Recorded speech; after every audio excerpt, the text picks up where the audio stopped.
Students, hope you are doing well. Previous videos में मैं science के मॉडल पेपर के सॉल्यूशन के साथ साथ मैथ्स के मॉडल पेपर के भी सेक्शन ए और सेक्शन बी का सॉल्यूशन दे चुकी हूँ। यदि आप मेरे इन वीडियोस को नहीं देखें तो इस वीडियो के डिस्क्रिप्शन बॉक्स में उन वीडियोस का लिंक दिया हुआ है, आप वहां से देख सकते हैं। इस वीडियो में हम लोग मैथ्स के मॉडल पेपर के सेक्शन सी को सॉल्व करेंगे।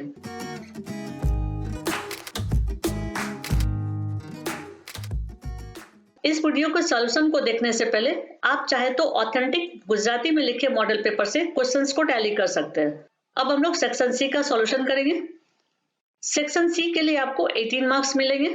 Answer any 6 questions by calculating as per the following questions. Question number 37 to 45, it means 9 questions, each 3 marks. Section C में क्वेश्चन नंबर 37 से 45 तक है, यानी कि टोटल 9 क्वेश्चंस है और इन 9 क्वेश्चंस में से आपको सिर्फ 6 क्वेश्चंस को सॉल्व करना है और हर एक क्वेश्चन के लिए आपको 3 मार्क्स मिलेंगे। Now question number 37, find zeros of the quadratic equation 4s² - 4s + 1। Verify the relationship between the zeros and the coefficient of the equation. इस क्वेश्चन में इस क्वाड्रेटिक इक्वेशन का जीरोज निकालना है और जीरोज एंड कोएफिशिएंट के relationship को verify करना है। So solution, quadratic polynomial px = 4s² - 4s + 1 and we know that px = 0, तो हम लोग ps के जगह पर इस वैल्यू को लिख देंगे। तो स्टेप हो जाएगा 4s² - 4s + 1 = 0। अब हम लोग -4s को स्प्लिट करके 4 टर्म्स में कन्वर्ट कर देंगे। तो हमारा स्टेप हो जाएगा 4s² - 2s - 2s + 1 = 0। अब हम लोग इन दो टर्म्स में से कुछ कॉमन निकाल लेंगे और इन दोनों टर्म्स से भी कुछ कॉमन निकाल लेंगे। तो हमारा स्टेप हो जाएगा 2s in bracket 2s - 1 - 1 in bracket 2s - 1। अब एक बार हम लोग चेक कर लेते हैं कि जो कॉमन निकाला गया वो सही है कि नहीं। तो जब 2s को हम 2s से मल्टीप्लाई करते हैं तो 4s² होता है और जब 2s को -1 से मल्टीप्लाई करते हैं तो -2s होता है। अब यहाँ देख लेते हैं, -1 को जब 2s से मल्टीप्लाई करते हैं तो -2s होता है और -1 को जब -1 से मल्टीप्लाई करते हैं तो +1 होता है। इट मींस ये जो कॉमन हम लोगों ने निकाला है वो बिल्कुल सही है। नेक्स्ट स्टेप में हम लोग जो ब्रैकेट में टर्म लिखा हुआ है उसको लिख देंगे और जो बिना ब्रैकेट का लिखा हुआ है टर्म उसको भी एक ब्रैकेट में करके लिख देंगे। तो स्टेप हो जाता है 2s - 1 and 2s - 1, okay, and this equals to 0। अब जीरोस निकालने के लिए हम लोग इस तरह से लिख सकते हैं 2s - 1 = 0 और 2s - 1 = 0। नेक्स्ट स्टेप में 2s का वैल्यू हो जाएगा 1, क्योंकि -1 को जब इक्वल्स टू किधर लेकर के जाएंगे तो 1 हो जाएगा। तो यहाँ भी 2s = 1 और यहाँ भी 2s = 1। सो s = 1/2 दोनों ही केस में, ओके। अब इसे हम लोग स्टेटमेंट में लिख देंगे, therefore the zeros of the polynomial = 1/2, 1/2। अब हम लोग इसे वेरीफाई करेंगे। सम ऑफ जीरोज = 1/2 + 1/2, क्योंकि ये दो जीरोज अभी हम लोगों ने निकाला है और जब इसे सॉल्व करेंगे तो हो जाएगा 2/2 और जब इसे लोएस्ट टर्म में कन्वर्ट करेंगे तो हो जाएगा 1/1। यहाँ मैं इसे सर्कल की हूँ और रेड से कुछ लिखी हूँ, ये बाद में समझाऊंगी। Also, sum of zeros = minus coefficient of s divided by coefficient of s² and this equals to 1/1, जो कि हम लोगों ने यहाँ निकाला है।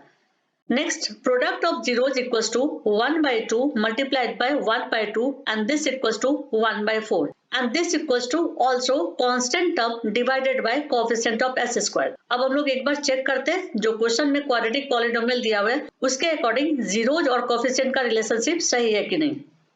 तो यहाँ क्वेश्चन में दिया हुआ है कि s² का कोएफिशिएंट 4 है, s² का कोएफिशिएंट यहाँ 1 दिया हुआ है, लेकिन यहाँ s² का कोएफिशिएंट 4 दिया हुआ है।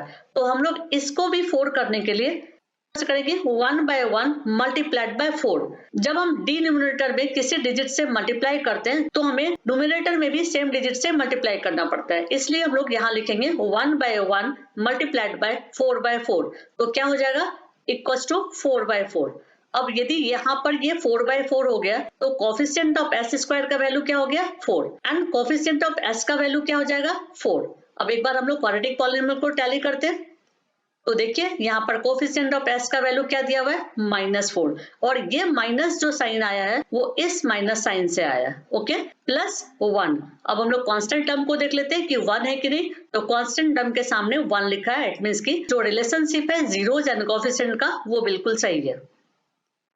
Now next question, find zeros of quadratic equation s square minus 2s minus 8.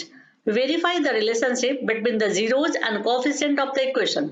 Same type का क्वेश्चन है, बस इक्वेशन बदला हुआ है. ओके, तो हम लोग लिखेंगे px equal to X square minus 2x minus 8 और फिर यहाँ भी हम लोग मिडिल टर्म को स्प्लिट कर देंगे तो हो जाएगा step x square minus 4x plus 2x minus 8. Next step में हम लोग इन दोनों टर्म से कुछ कॉमन निकाल लेंगे और इन दोनों टर्म से भी कुछ कॉमन निकाल देंगे. तो जब इन दोनों टर्म से कॉमन निकालते हैं तो x निकलता है और इन ब्रैकेट हो जाता है x माइनस 4 प्लस 2 इन ब्रैकेट x माइनस 4. एक बार इसको चेक कर लेते हैं हम लोग. जब x को x के साथ मल्टीप्लाई करते हैं तो x स्क्वायर होता है और जब x को माइनस 4 के साथ मल्टीप्लाई करते हैं तो माइनस 4x होता है, प्लस जब 2 को x के साथ मल्टीप्लाई करते हैं तो 2x होता है और जब 2 को माइनस 4 के साथ मल्टीप्लाई करते हैं तो माइनस 8 होता है. इट मीन्स कि ये स्टेप बिल्कुल सही है. नेक्स्ट स्टेप में हम लोग ब्रैकेट के टर्म को लिखेंगे और जिसको कॉमन लिए थे उसे भी ब्रैकेट में करके लिखेंगे. तो कॉमन वाले टर्म को जब हम ब्रैकेट में लिखते हैं तो होता है x प्लस 2. ओके, अब इस टर्म से x का वैल्यू हो जाएगा 4 और इस टर्म से x का वैल्यू हो जाएगा माइनस 2. इसके कॉन्सेप्ट को मैं ऊपर समझा चुकी हूँ तो अभी नहीं समझा रही हूँ. So alpha equals to 4 and beta equals to minus 2. अब हम लोग वेरीफाई करेंगे. So sum of zeros alpha plus beta equals to 4 plus minus 2, क्योंकि अल्फा का वैल्यू 4 है और बीटा का वैल्यू माइनस 2 है, इसलिए हम लोग माइनस 2 को यहाँ पर ब्रैकेट में लिख दिए और जब इसे सॉल्व करेंगे तो आ जाएगा 2. And also sum of zeros equals to minus coefficient of x divided by coefficient of x square. फिर इसमें वैल्यू को पुट करेंगे तो हम लोग माइनस साइन को डायरेक्टली लिख देंगे और इस वैल्यू को ब्रैकेट के अंदर लिख देंगे. एंड डिवाइडेड बाय 1 चाहे तो आप लिख सकते हैं चाहे तो नहीं लिख सकते, लेकिन एक्स स्क्वायर के कोएफिशिएंट के लिए हमें इसकी भी जरूरत पड़ती है, इसलिए मैं यहाँ पर 1 लिख दी हूँ.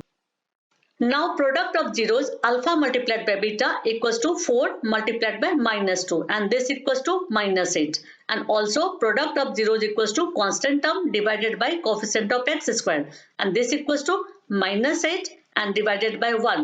जैसे यहाँ पर divided by 1 मैंने लिखा था, इसी तरह से यहाँ भी लिख दिया divided by 1. अब हम लोग क्वेश्चन में जो क्वाड्रेटिक पॉलिनोमियल दिया हुआ था उससे जीरोज एंड कोएफिशिएंट का रिलेशनशिप को टैली कर लेते हैं. तो यहाँ पर हम लोग देख रहे हैं कि एक्स स्क्वायर का कोएफिशिएंट कुछ भी नहीं है, तो जहाँ कुछ भी नहीं है तो उसे हम 1 मान सकते हैं. तो एक बार चेक कर लेते हैं. Coefficient of X square equals to 1. यहाँ इस केस में भी coefficient of X square equals to 1 क्योंकि इसके सामने में लिखा हुआ है. इस कॉन्सेप्ट को मैं पहले बता चुकी हूँ. नेक्स्ट x का कोएफिशिएंट माइनस 2. अब हम लोग देख लेते हैं x का कोएफिशिएंट क्या है, माइनस 2. ओके, माइनस 8 यानी कि कांस्टेंट का वैल्यू हो जाएगा माइनस 8. इसे भी चेक कर लेते हैं. यहाँ देखिए constant term equals to minus 8. It means जो हम लोग जीरोज निकाले थे वो बिल्कुल सही था. Now question number 39. Find the solution of the linear equation by substitution method and equations are 9x minus 4y equals to 20 and 7x minus 3y equals to 20. Now solution. According to question, there are two linear equations. First, 9x minus 4y equals to 20. इसको हम लोग equation 1 मान लेंगे and 7x minus 3y equals to 20. इसको हम लोग equation 2 मान लेंगे. अब हम लोग इन दोनों इक्वेशन में से किसी एक इक्वेशन से या तो x टर्म में वैल्यू निकाल लेंगे या फिर y टर्म में. तो मैं ले रही हूँ इक्वेशन 1 और इक्वेशन 1 को हम लोग x टर्म में कन्वर्ट कर रहे हैं. तो इक्वेशन है 9x minus 4y equals to 20. तो इसमें हम लोग माइनस 4y को इक्वल्स टू किधर लेकर के आ जाएंगे, तो हमारा स्टेप हो जाएगा 9x equals to 20 plus 4y. अब चूंकि x के टर्म में हमें वैल्यू निकालना है इसलिए इस 9 को 20 प्लस 4y के नीचे लिख देंगे. तो हमारा नेक्स्ट स्टेप हो जाएगा x equals to 20 plus 4y divided by 9 और इसको हम लोग इक्वेशन 3 मान लेंगे. Now substituting the value of x in equation 2. अब यहाँ पर जो x का वैल्यू निकला है उसे इक्वेशन 2 में सब्स्टिट्यूट करेंगे. एक बार इक्वेशन 2 को देख लेते हैं. इक्वेशन 2 है 7x minus 3y equals to 20. तो इस x के जगह पर हम लोग इस वैल्यू को लिख देंगे. ओके, तो हम लोग इस इक्वेशन को देखते हुए मैच कर लेते हैं. 7 मल्टीप्लाइड बाय x, तो x के जगह पर हम लोग लिखे 20 plus 4y divided by 9. 20 plus 4y divided by 9 and minus minus 3y and this equals to 20 and 20. Okay, अब नेक्स्ट स्टेप में हम लोग इस 7 को 20 से मल्टीप्लाई करेंगे और प्लस 4y से मल्टीप्लाई करेंगे. तो स्टेप हो जाएगा हमारा 140 plus 28y divided by 9 and whole in bracket minus 3y equals to 20। Next step में हम लोग 3y को 3y अपॉन 1 लिख सकते हैं। तो हमने लिखा 140 plus 28y divided by 9 minus 3y divided by 1 and this whole equals to 20। अब यहाँ एलसीएम निकाल करके इसे सॉल्व कर लेंगे। तो स्टेप हो जाएगा 140 plus 28y minus 27y whole divided by 9 and this equals to 20। Next step में हम लोग इसको क्रॉस मल्टीप्लाई कर देंगे। तो स्टेप हो जाएगा 140 plus 28y minus 27y equals to 20 multiplied by 9। ये 9 क्रॉस मल्टीप्लाई में यहाँ चला गया। अब नेक्स्ट स्टेप में हम लोग इस 140 को इक्वल्स टू को इधर लेकर के आ जाएंगे और इसे मल्टीप्लाई कर देंगे। तो स्टेप हो जाएगा 28y minus 27y equals to 180, इन दोनों को मल्टीप्लाई करने के बाद एंड माइनस 140। अब इन दोनों को भी सब्ट्रैक्ट कर देंगे और इन दोनों को भी सब्ट्रैक्ट कर देंगे। तो जब यहाँ सब्ट्रैक्ट करेंगे तो बचेगा y और जब इसे सब्ट्रैक्ट करेंगे तो बचेगा 40। इट मीन्स y का वैल्यू हो गया 40। अब इस y के वैल्यू को हम लोग इक्वेशन 3 में पुट करेंगे। इक्वेशन 3 को देख लेते हैं। ये इक्वेशन 3 है। यहाँ जब y के वैल्यू को पुट करते हैं और इसे सॉल्व करते हैं तो वो वैल्यू जो आएगा वो x का वैल्यू होगा। ओके, तो यहाँ मैंने इक्वेशन 3 को फिर से लिख रखा है। तो यहाँ से हम लोग टैली करते हैं। x equals to 20 plus 4 multiplied by 40। देख लीजिए 20 प्लस 4 मल्टीप्लाइड बाय y है, तो y का वैल्यू हम लोग लिख दिए 40 एंड होल डिवाइडेड बाय 9। और नेक्स्ट स्टेप हो जाएगा x equals to 20 plus 160 divided by 90, 160। Okay, and this equals to 180 divided by 9। और जब इसे रिड्यूस करेंगे तो x का वैल्यू हो जाएगा 20। अब हमारे पास x और y दोनों का वैल्यू आ गया, तो हम लोग स्टेटमेंट लिख देंगे। Therefore, solutions of the given linear equation are x equals to 20 and y equals to 40. Now question number 40. Find the root of the equation. इस इक्वेशन का रूट निकालना है। Now solution. According to question, 1 by x plus 4 minus 1 by x minus 7 equals to 11 by 13, where x is not equals to minus 4 and 7.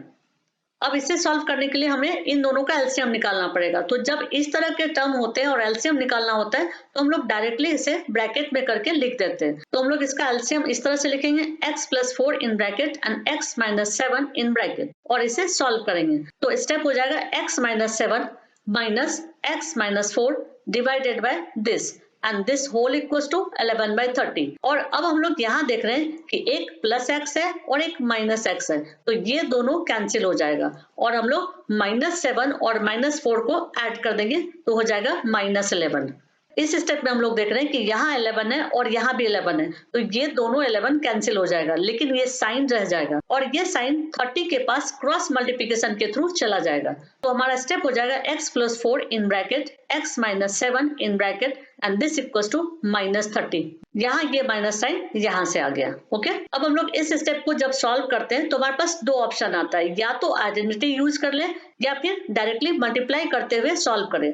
तो मैं आपको directly multiply करके solve करने बता रही हूँ, क्योंकि कभी कभी ऐसा होता है कि आइडेंटिटी बच्चे भूल जाते हैं। तो देखिए कैसे करेंगे। डायरेक्ट x को हम लोग x से मल्टीप्लाई करेंगे तो हो जाएगा x स्क्वायर, और फिर x को हम लोग माइनस 7 से मल्टीप्लाई करेंगे तो हो जाएगा माइनस 7x, और फिर हम लोग इस प्लस 4 को x के साथ मल्टीप्लाई करेंगे तो हो जाएगा प्लस 4x, और इस प्लस 4 को फिर माइनस 7 के साथ मल्टीप्लाई करेंगे तो हो जाएगा माइनस 28 एंड माइनस 30 को इक्वल्स टू के इधर लिख देंगे तो वो हो जाएगा plus 30 and this whole equals to 0। Next step में हम लोग x की वैल्यू को निकाल ले रहे हैं। तो स्टेप हो जा रहा है x square minus 3x minus 28 plus 30 equals to 0। Next step में हम इन दोनों को रिड्यूस कर रहे हैं, तो हमारा स्टेप हो जा रहा है x square minus 3x plus 2 equals to 0। अब हम लोग मिडिल टर्म को स्प्लिट करेंगे। ओके, तो हमारा स्टेप हो जाएगा x square minus 2x minus x plus 2 equals to 0। अब यहाँ पर इन दोनों टर्म से कुछ कॉमन निकालेंगे और इन दोनों टर्म से भी कुछ कॉमन निकालेंगे। तो नेक्स्ट स्टेप हमारा हो जाएगा x in bracket x minus 2 minus 1 in bracket x minus 2। इन दोनों स्टेप्स के कॉन्सेप्ट को मैं पहले बता चुकी हूँ, तो यहाँ नहीं समझा रही हूँ। ओके, तो नेक्स्ट स्टेप में हम लोग लिख देंगे x minus 2 and x minus 1 in bracket and this whole equals to 0। अब जीरोस निकालने के लिए हम इन टर्म्स को इस तरह से लिख देंगे x minus 2 equals to 0 and x minus 1 equals to 0, जिससे x का वैल्यू आ जाएगा 2 और x का वैल्यू आ जाएगा 1। और फिर हम लोग लास्ट में स्टेटमेंट लिख देंगे, therefore roots of the given equation are x equals to 2 and x equals to 1. Now question number 41. Find the coordinate of the points dividing the line segment connecting points 4, -1 and -2, -3 in 3 equal parts. इस question में कह रहा है कि एक line segment है जिसको 3 equal parts में डिवाइड करना है और उस लाइन सेगमेंट के फर्स्ट एंड पर जो कोऑर्डिनेट्स है वो है 4, -1 और सेकंड एंड पर जो कोऑर्डिनेट्स है वो है -2, -3. ओके और आपको इस क्वेश्चन में इस डिवाइडिंग पॉइंट के कोऑर्डिनेट्स निकालने हैं. ओके तो इस डायग्राम को हम लोग इस तरह से ड्रॉ करते हुए लिखेंगे, ए की जगह पर हम लोग 4, -1 लिख देंगे और बी की जगह पर -2, -3 लिख देंगे और इस लाइन सेगमेंट को हम लोग P पॉइंट पर और Q पॉइंट पर कट कर रहे हैं, जिससे ये लाइन सेगमेंट ट्राइसेक्ट हो रहा है और तीनों ही पार्ट्स इक्वल हो रहा है. और हम लोग इस तरह से लिख देंगे, therefore AP equals to PQ equals to QB. इसे हम लोग यहाँ भी देख सकते हैं, AP equals to PQ equals to QB. Okay और इस लाइन सेगमेंट पर जो ये P पॉइंट है, ये P पॉइंट इस लाइन सेगमेंट को 1:2 में डिवाइड कर रहा है और ये Q पॉइंट इस लाइन सेगमेंट को 2:1 में डिवाइड कर रहा है. वो कैसे? क्योंकि ये 3 पार्ट्स में डिवाइडेड है और P पॉइंट यहाँ पर है तो ये 2 पार्ट्स P के राइट साइड में है और 1 पार्ट P के लेफ्ट साइड में है. इसी तरह से Q पॉइंट पर लाइन सेगमेंट का 1 पार्ट राइट साइड में है एंड 2 पार्ट्स लेफ्ट साइड में है. ओके अब हम लोग P के कोऑर्डिनेट्स को फाइंड करेंगे. इसके लिए हम लोग सेक्शन फार्मूला लेंगे और चूंकि P के कोऑर्डिनेट्स को फाइंड कर रहे हैं तो यहाँ हम लोग लिखेंगे P x y and this equals to section formula m1 x2 plus m2 x1 divided by m1 plus m2 and for y m1 y2 plus m2 y1 divided by m1 plus m2.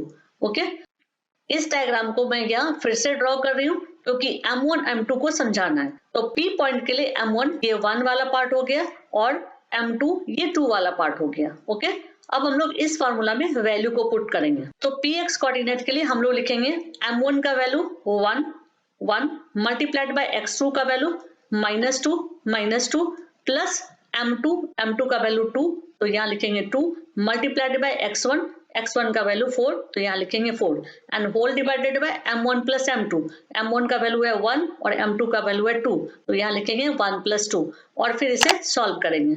Okay तो solve करने पर आ जाएगा -2 + 8 divided by 3 और जब इसे solve करेंगे तो आ जाएगा 6/3 और फिर इसे रिड्यूस कर देंगे तो वैल्यू आ जाएगा 2 यानी कि P पर x कोऑर्डिनेट हो जाएगा 2. अब P के y कोऑर्डिनेट को निकालने के लिए हम लोग क्या करेंगे, इस फॉर्मूला में वैल्यू को पुट करेंगे. तो यहाँ है m1 तो m1 का वैल्यू है 1 तो यहाँ लिखेंगे 1 मल्टीप्लाइड बाय y2 का वैल्यू है -3 यहाँ लिखेंगे -3 प्लस m2 का वैल्यू है 2 तो यहाँ लिखेंगे 2 मल्टीप्लाइड बाय y1 का वैल्यू है -1 तो यहाँ लिखेंगे -1 and whole divided by m1 plus m2 तो लिखेंगे m1 का वैल्यू और m2 का वैल्यू 1 + 2 और इसके बाद इसे सॉल्व करेंगे. तो सॉल्व करने के बाद नेक्स्ट स्टेप हो जाएगा -3 - 2 डिवाइडेड बाय 3 और जब इसे सॉल्व करेंगे तो वैल्यू आ जाएगा -5/3. इट मींस P पॉइंट का कोऑर्डिनेट्स निकल गया और वो है 2 एंड -5/3. अब हम लोग Q पॉइंट के लिए कोऑर्डिनेट्स निकालेंगे और उसके लिए भी सेक्शन फार्मूला का ही यूज करेंगे और फिर इसे सॉल्व करेंगे. तो सॉल्व करने के बाद वैल्यू आ जाएगा -4 + 4 डिवाइडेड बाय 3 जो कि -4 और +4 कैंसिल हो जाएगा और हो जाएगा 0 और 0/3 = 0. अब हम लोग Q के y कोऑर्डिनेट को निकालेंगे. तो y कोऑर्डिनेट के लिए वैल्यू हो जाएगा m1 का वैल्यू हो जाएगा 2 मल्टीप्लाइड बाय y2 का वैल्यू है -3 तो यहाँ लिखेंगे मल्टीप्लाइड बाय -3 प्लस m2 का वैल्यू है 1 तो यहाँ लिखेंगे 1 मल्टीप्लाइड बाय y1 तो y1 का वैल्यू है -1 तो यहाँ लिखेंगे -1 and whole divided by m1 plus m2 और यहाँ m1 का वैल्यू है 2 तो यहाँ लिखेंगे 2 प्लस m2 का वैल्यू है 1 तो यहाँ लिखेंगे 1 और फिर इसे सॉल्व करेंगे. तो सॉल्व करने के बाद वैल्यू आ जाएगा -6 - 1 डिवाइडेड बाय 3 और जब इसे सॉल्व करेंगे तो हो जाएगा -7/3 यानी कि अब Q पॉइंट का भी कोऑर्डिनेट्स निकल गया और वो कोऑर्डिनेट्स है 0 and -7/3. Now question number 42. Find the ratio in which the x-axis divides the line segment connecting the point A 1 - 5 and B -4 5. Also find the coordinates of the point dividing the line segment. इस question में भी एक line segment को divide किया गया, जिसके line segment का first terminal में कोऑर्डिनेट्स है 1 -5 और सेकंड टर्मिनल में कोऑर्डिनेट्स है -4 5। और यहाँ इस क्वेश्चन में करा है कि इस लाइन सेगमेंट को जो डिवाइड किया गया है उसके रेशियो को बताइए और साथ में उस पॉइंट के कोऑर्डिनेट्स को भी बताइए।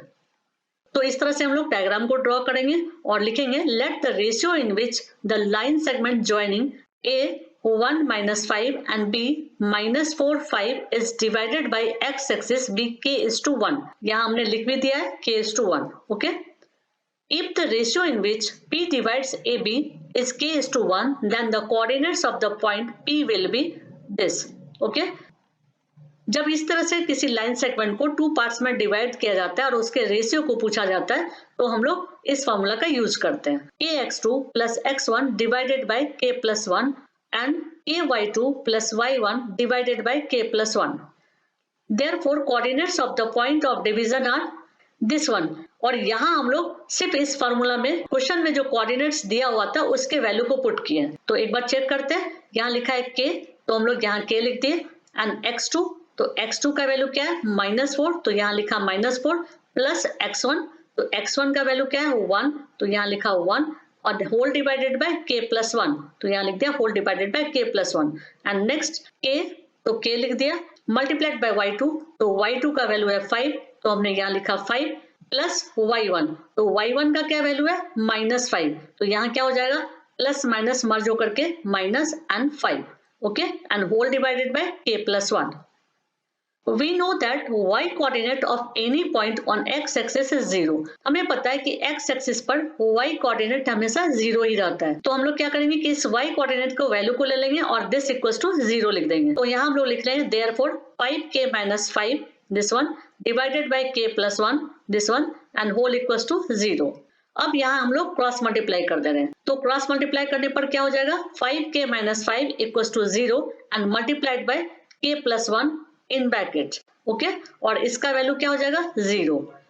नेक्स्ट स्टेप पे हम लोग क्या करेंगे इस -5 को इक्वल टू के इधर लेकर के चले जाएंगे और फिर k का वैल्यू निकाल देंगे 5/5 and this equals to 1। Therefore x axis divides in it the ratio 1:1 क्योंकि जब हम लोग डिवाइड किए थे तो यहाँ रेशियो माना था k/1 और अब जब हम लोग k का वैल्यू निकाल रहे हैं तो k का वैल्यू आ रहा है 1 तो रेशियो क्या हो गया 1:1। ओके, एंड डिवीजन पॉइंट क्या हो जाएगा अब जहां जहां k लिखा हुआ था वहां हम लोग 1 लिख देंगे तो वैल्यू क्या हो जाएगा -4 मल्टीप्लाइड बाय 1 + 1 डिवाइडेड बाय 1 + 1। एक बार चेक कर लेते हैं, देखिए -4 और यहाँ k लिखा हुआ है और यहाँ भी k लिखा हुआ है, इन दोनों जगह पर हम लोग 1 लिख रहे हैं। इसी तरह y कोऑर्डिनेट के लिए भी यहाँ k लिखा है और यहाँ k लिखा है तो इन दोनों जगह पर भी 1 1 लिखेंगे। ओके, तो यहाँ देख लीजिए -k multiplied by 1 + 1 divided by 1 + 1 for this -5 multiplied bye 1 -5 divided by 1 + 1 और फिर इसे सॉल्व कर देंगे तो स्टेप हो जाएगा -4 + 1 divided by 2 and 5 - 5 divided by 2 और जब इसे सॉल्व करेंगे तो वैल्यू हो जाएगा -3/2 एंड दिस इक्वल्स टू 0 क्योंकि 5 - 5 0 हो जाएगा and 0 divided by 2 equals to 0।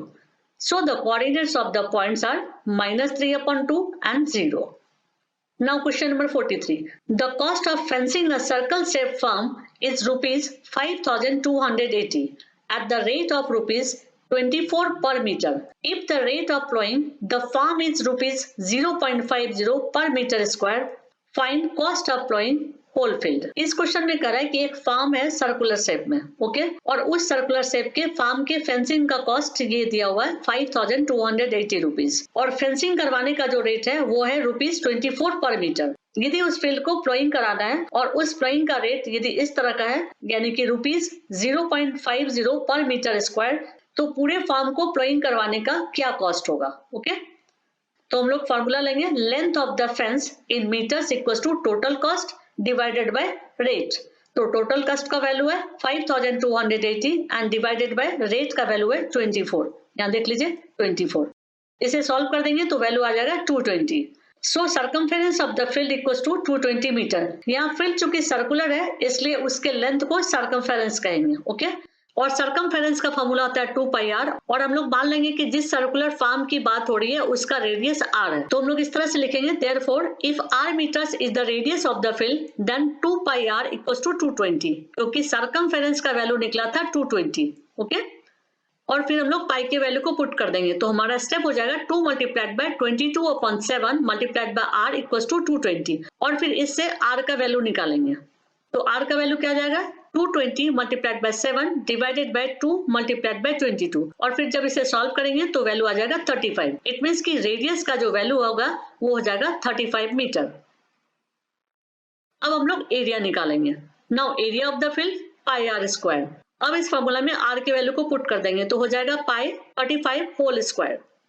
अब अगले स्टेप में हम लोग पाई के वैल्यू को भी पुट कर देंगे, 22/7 multiplied by 35 and multiplied by 35। 35 के स्क्वायर को इस तरह से लिख सकते हैं।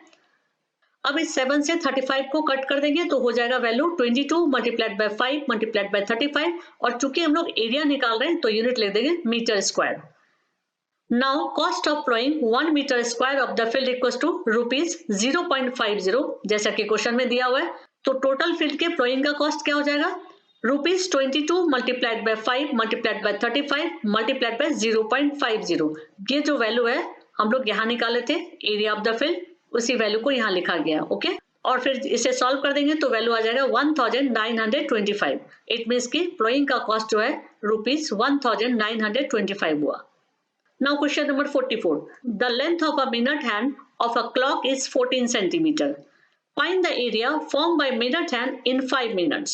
इस क्वेश्चन में कर रहा है कि एक क्लॉक के मिनट हैंड का लेंथ 14 सेंटीमीटर है, और उस क्लॉक में जब 5 मिनट्स क्रॉस कर रहा है तो जितने एरिया को कवर कर रहा है मिनट हैंड उसके एरिया को बताओ।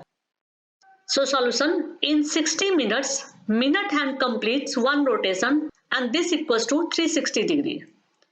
So in 1 minute, minute hand complete 360 upon 60 and this equals to 6 degree. So in 5 minutes, minute hand complete 6 degree multiplied by 5 and this equals to 30 degree. Therefore, the area swept by the minute hand in 5 minutes will be the area of a sector of 30 degree in a circle of 14 centimeter radius. Clock में जो minute hand के through 5 minute में area को cover किया गया है वो shape sector का शेप होता है। ओके, और उस एरिया को निकालने के लिए हम लोग सेक्टर का फॉर्मूला यूज करेंगे, और फॉर्मूला है θ/360 multiplied by pi R square, और फिर इसमें वैल्यू को पुट कर देंगे। तो नेक्स्ट स्टेप हो जाएगा थीटा का वैल्यू हम लोग का निकला था 30 डिग्री, तो यहाँ लिख देंगे 30 divided by 360 multiplied by pi का वैल्यू ले देंगे 22/7 and multiplied by r square, तो आर का वैल्यू लिख देंगे 14 मल्टीप्लाइड बाय 14, क्योंकि मिनट हैंड का जो लेंथ था वो था 14। ओके, नेक्स्ट स्टेप में इसे रिड्यूस कर देंगे और 7 से 14 को कट कर देंगे, तो स्टेप हो जाएगा 3/36 multiplied by 22 multiplied bye 2 multiplied bye 14। फिर इसे रिड्यूस करेंगे तो हो जाएगा 1/12 multiplied by 22 multiplied bye 2 multiplied bye 14। फिर इसे कट करेंगे तो हो जाएगा step 1/6 multiplied by 22 multiplied bye 14। फिर हम लोग इन दोनों को रिड्यूस करेंगे तो स्टेप हो जाएगा 11 मल्टीप्लाइड बाय 14 डिवाइडेड बाय 3, और फिर जब इसे सॉल्व करेंगे तो वैल्यू आ जाएगा 154 डिवाइडेड बाय 3। चूंकि हम लोग एरिया निकाल रहे हैं तो यूनिट लिख देंगे सेंटीमीटर स्क्वायर, और लास्ट स्टेप में लिख देंगे therefore area of sector of angle equals to 154/3 centimetre square. Now question number 45. This is the last question of this section. 5 playing cards 10, Jack, Queen, King and Ace all facing downwards. After the shuffling, one card is taken out randomly. Now first question, find the probability that card is Queen. Now next question, if the Queen is placed aside and another card is picked, what is the probability that the card is Ace and Queen? इस question में कह रहा है कि 5 playing cards हैं जिसे सफल करके रैंडमली एक कार्ड को निकाला जा रहा है, और फर्स्ट क्वेश्चन है कि क्वीन कार्ड का प्रोबेबिलिटी क्या होगा, और सेकंड क्वेश्चन है कि यदि प्लेइंग कार्ड्स में से क्वीन को एक साइड में रख दिया जाए तो एस कार्ड की प्रोबेबिलिटी क्या होगी एंड क्वीन कार्ड की प्रोबेबिलिटी क्या होगी। Now solution, total number of cards equals to 5, total numbers of queen in 5 playing card equals to 1, so probability of queen card equals to 1/5। Now second part of the question, when the queen drawn and put aside, the total number of remaining cards equals to 4. Now first part of the question, total number of aces in remaining cards equals to 1. So probability of as equals to 1 by 4. Now second part of the question, as queen is already drawn, therefore the number of queens will be 0. So probability of queen card equals to 0 upon 4 and this equals to 0. Section C के सारे questions खत्म हो गए। Next video में हम लोग section D के solution को देखेंगे। Okay, that's it. यदि आपको वीडियो पसंद आए तो लाइक कर दीजिएगा और आगे के वीडियोस को देखने के लिए सब्सक्राइब कर दीजिएगा।